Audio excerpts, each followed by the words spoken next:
Outdoor group activity, যার মাধ্যমে একটি বাচ্চার ফিজিক্যাল, কগনিটিভ এবং সোশ্যালাইজেশন ডেভেলপমেন্ট হয়। অর্থাৎ এখানে তারা প্লে করতে পারে বিভিন্ন ধরনের খেলাধুলা, যেমন ফুটবল, ক্রিকেট, কিংবা সেখানে সুইং, এভরিথিং।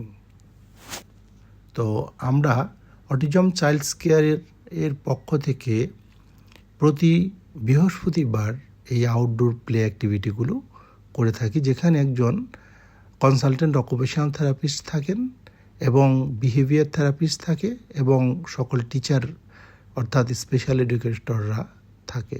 সবার কন্ট্রিবিউশনে অর্থাৎ প্যারেন্টস এবং আদার্স চিলড্রেনদের কন্ট্রিবিউশনে আমরা কিন্তু এই অ্যাক্টিভিটিগুলো করে থাকি। এতে করে বাচ্চার যেমন শারীরিক ডেভেলপমেন্ট হয়, ঠিক তেমনই মানসিক ডেভেলপমেন্টও হয়। অর্থাৎ বাচ্চার যে মানসিক বিকাশ সেটি ঘটে।